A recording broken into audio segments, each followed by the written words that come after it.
Hey everyone, please hit that subscribe button to join my channel and be part of our amazing community. Now, let's dive into my story. My name is Sarah Thompson, a 32-year-old interior designer based in Oklahoma City. For months, I meticulously planned my dream wedding, envisioning every moment, the heartfelt vows, the shared laughter, the instant I'd glide down the aisle. My fiancé and I invested our souls into creating this day. Certain my parents would be there, beaming with pride, to celebrate the most significant milestone of my life. But one devastating phone call crushed that hope. My father's voice was cold, unyielding. They wouldn't attend. Instead, they were whisking my younger brother away on a luxurious getaway to Big Sur. They claimed the trip outranked my wedding in importance. Their words stung like a betrayal, resurfacing every childhood memory of being sidelined, always overshadowed by my brother. Frozen, clutching the phone, I heard my mother reinforce his excuse, her tone indifferent. The pain wasn't just heartbreak, it was exhaustion. I was done pleading for their recognition, done burying the ache of their favoritism. That night, I made a decision. Their absence wouldn't ruin my moment. I took a daring step, one that would make them rue their choice in ways they couldn't fathom. When the truth unfolded, it shook their world. Curious about what I did? Keep reading to discover how I reclaimed my strength and made them face the consequences. If you've ever felt dismissed or betrayed by family, drop your story in the comments. Let's create a space where we uplift one another. Stay with me to see how my parents' decision to skip my wedding sparked a moment they'll never forget. Growing up in a serene Oklahoma City suburb, my childhood seemed idyllic until it wasn't. Our cozy home hummed with warmth, Sunday barbecues, board game evenings, and my parents cheering at my soccer matches. My father, James Thompson, was a steady figure with a talent for numbers. My mother, Margaret Thompson, balanced her retail job with family dinners, creating a sense of security.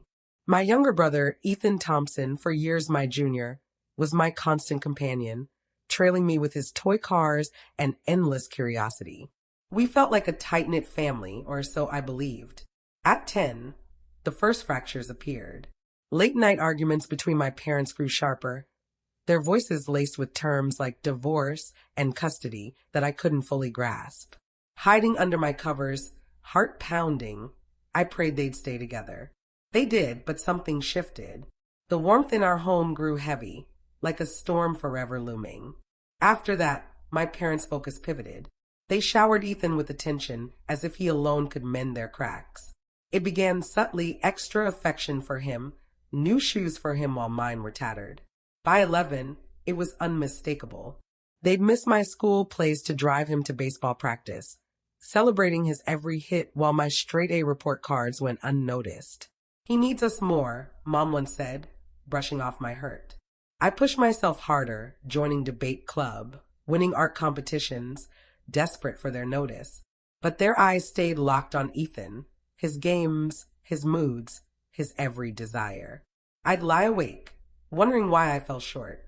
At 12, I saved my allowance for a sketchbook, dreaming of sharing my designs with Mom. I poured my heart into every sketch, only for her to glance at it, distracted, and say, "That's nice, Sarah, but Ethan needs help with his science fair project."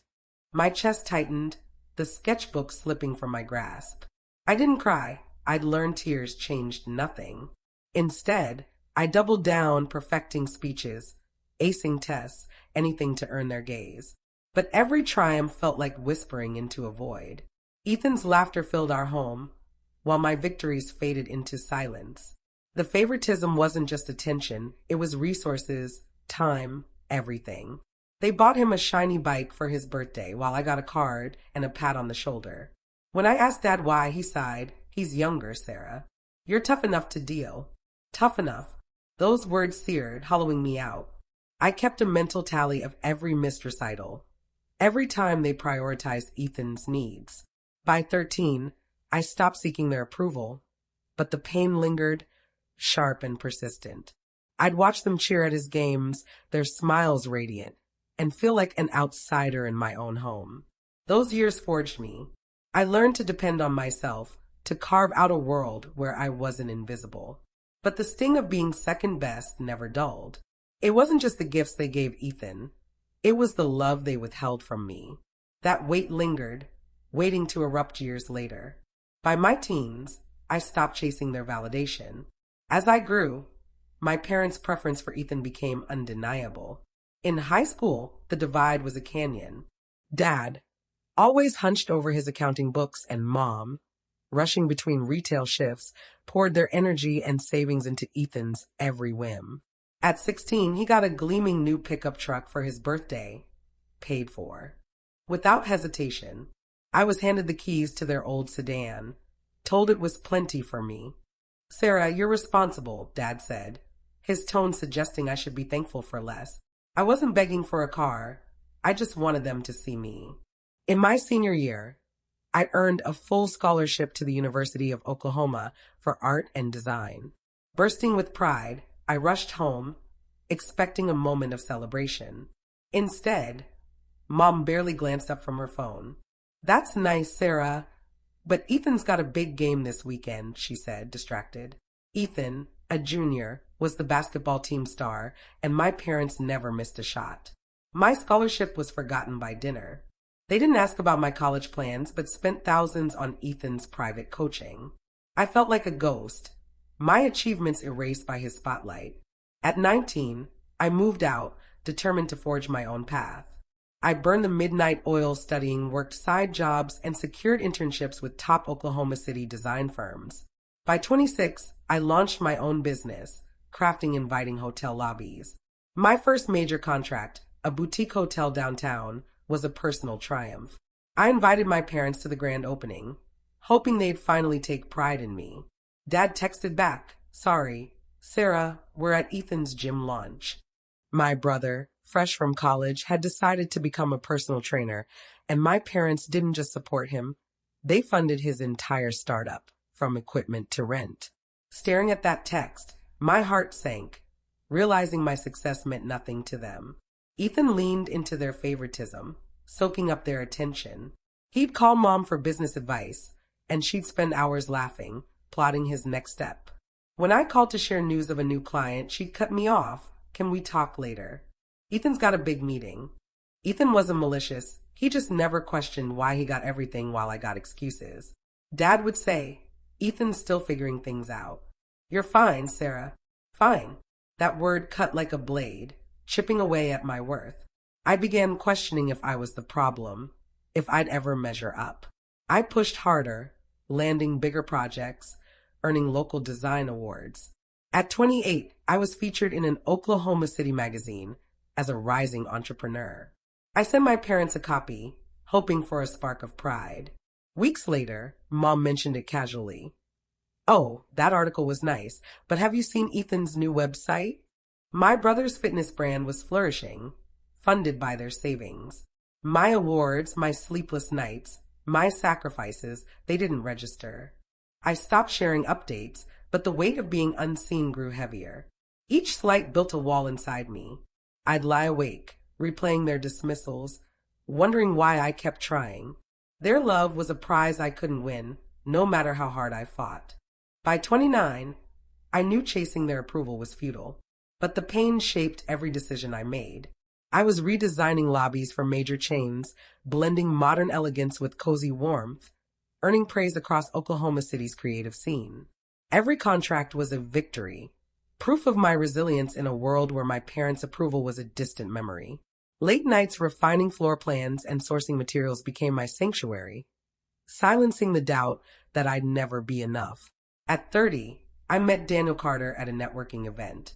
A project manager with quiet confidence and sharp humor, he captivated me. We connected over shared client frustrations and late-night diner runs. Our bond deepened quickly, first dates turning into weekends together. His steady presence grounded me in ways I hadn't realized I craved. When Daniel introduced me to his parents, Linda and Robert Carter, I braced for polite detachment. Instead, Linda enveloped me in a warm hug, saying, "Sarah, you're part of our family now." Robert, with his witty banter and curiosity about my designs, made me feel cherished. Their Boulder home became a refuge, filled with Sunday dinners, laughter, and stories, a stark contrast to the coldness I'd known. Their acceptance soothed the ache of being pushed aside by my own family. Still, I couldn't fully let go of my parents. I'd call Mom, hoping for a flicker of connection, only to hear her rave about Ethan's latest fitness studio, fully bankrolled by their savings.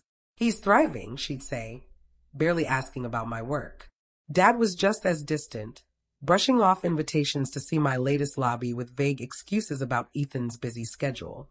I sent them a link to a feature on my work in a local design blog, hoping it might spark pride. Mom's reply was brief: "Good work, Sarah, but we're tied up with Ethan's new marketing push."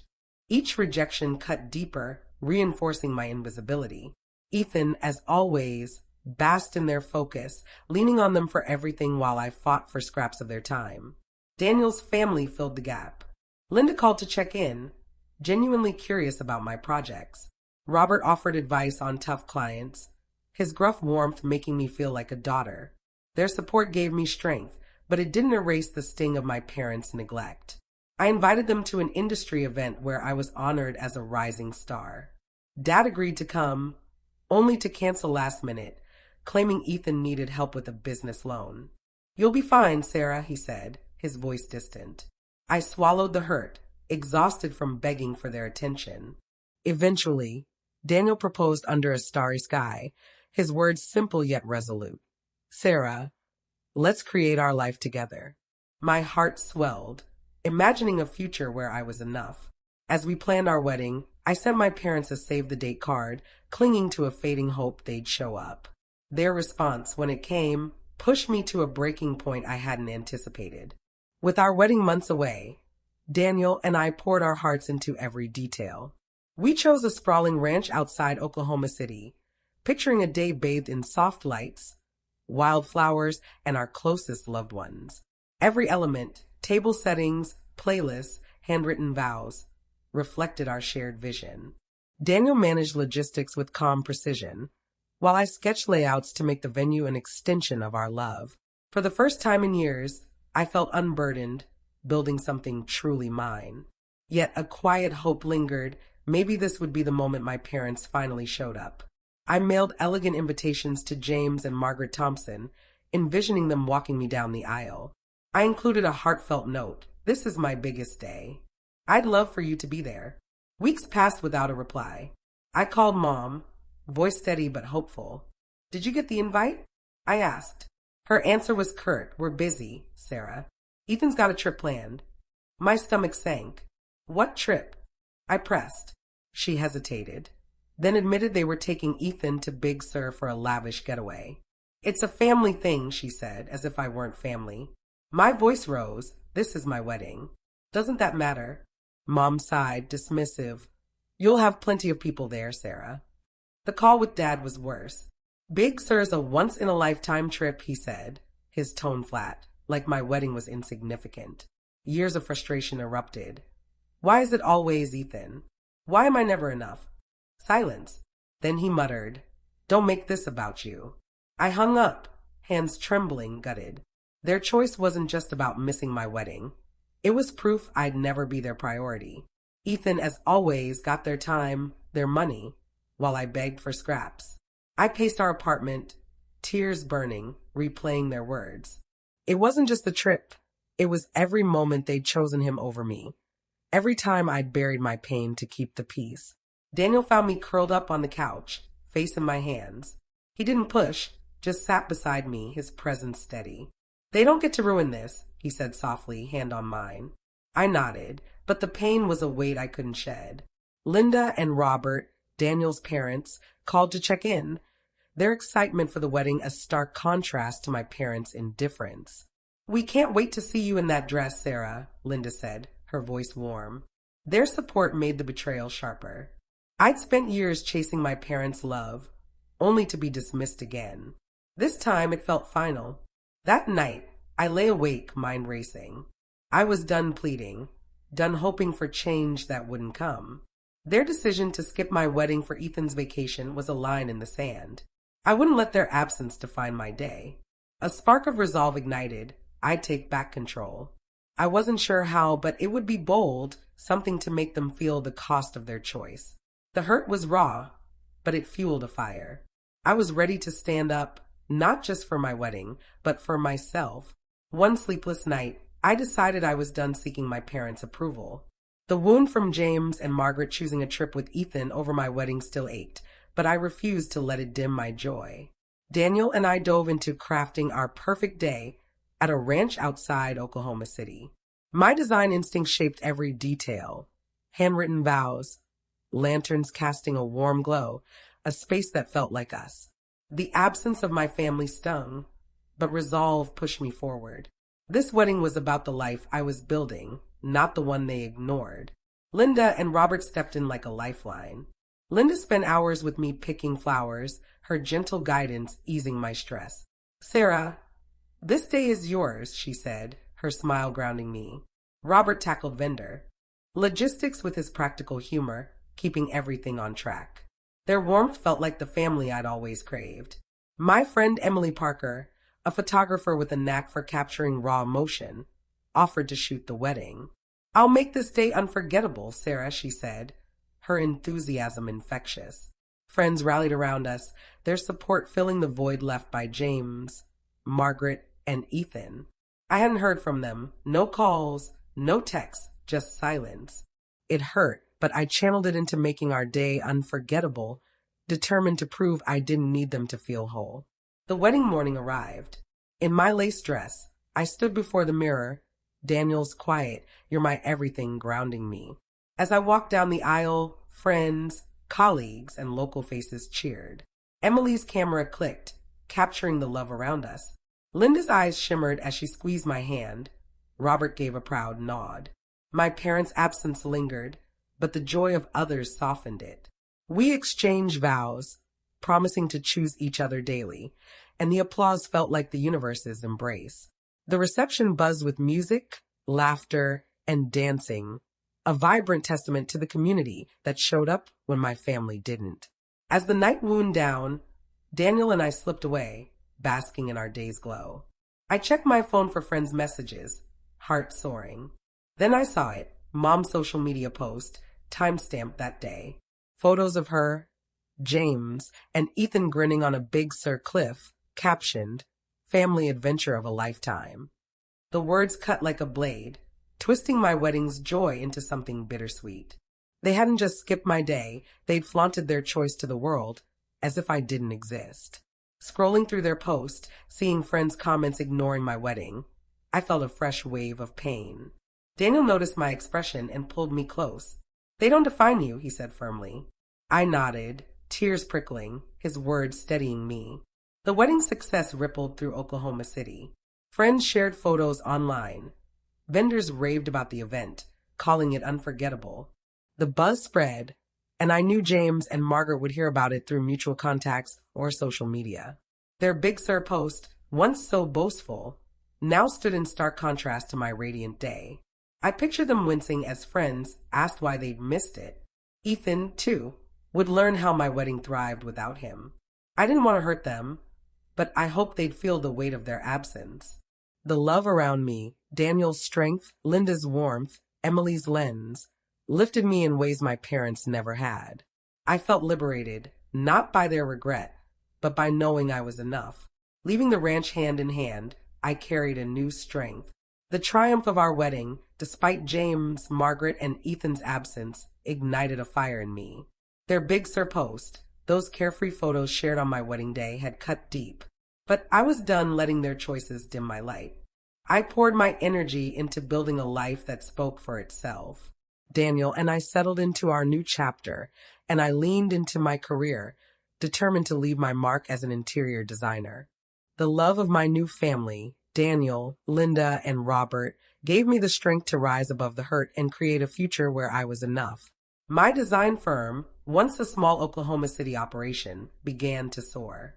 A major hotel chain offered a contract to redesign their lobbies nationwide. Late nights sketching sleek, yet cozy designs led to features in industry magazines. At a national design conference, I won an innovation award, my name resonating through the crowd as I accepted the plaque. "This is for anyone who's ever felt unseen," I said, voice steady. Clients clamored to work with me, and my firm grew. hiring a team to meet demand. Every project was a step toward proving my worth, not to my parents, but to myself. The success was mine, built from grit and a refusal to stay in anyone's shadow. Life with Daniel and his family was a haven I'd never known. We bought a cozy Oklahoma City home where I sketched while he cooked, his laughter filling the space. Linda hosted Sunday brunches, her warm hugs making me feel like a daughter. "Sarah, your designs are incredible," she'd say, poring over my sketches with genuine pride. Robert offered business advice, his sharp wit guiding me through scaling my firm. Their unconditional love contrasted with the indifference I'd grown up with. Daniel, my anchor, celebrated every milestone, from contracts to late-night brainstorming. "You're unstoppable," he'd say, eyes bright. Their support filled the void left by my family's absence. Meanwhile, the fallout from my parents' Big Sur post unfolded. Their carefree photos, posted on my wedding day, sparked whispers in their social circle. Oklahoma City friends and acquaintances saw the contrast, my vibrant wedding, shared by Emily and others, against their flaunted vacation. Mutual contacts said James and Margaret faced pointed questions about missing my day. Margaret, usually quick with excuses, faltered under scrutiny, her social standing shaken. James's stoic facade cracked as colleagues distanced themselves, their respect eroding. Ethan's fitness studio suffered, clients pulled away, citing his role in the family's choice. The community's judgment was swift, not because I'd called them out, but because their actions exposed their priorities. I heard Margaret broke down, admitting they'd underestimated me. Ethan, once untouchable, seemed shaken, his charm no match for the gossip. Their regret was tangible, a consequence they'd brought on themselves. I chose to cut contact, not out of spite, but to protect my peace. I blocked their numbers, closing the door on a relationship that only ever wounded me. My life with Daniel, my thriving career, and the warmth of his family were more than enough. I felt free, stepping out from their shadow. My success wasn't about proving them wrong. It was about proving myself right. I'd built a world where I was valued, surrounded by people who saw me. To everyone who's followed my journey, thank you for listening. The lesson is simple. Your worth isn't tied to those who overlook you. Set boundaries, chase your dreams, and surround yourself with people who lift you up. Share your thoughts below. Let's keep this conversation alive. As I moved forward, I carried that freedom with me.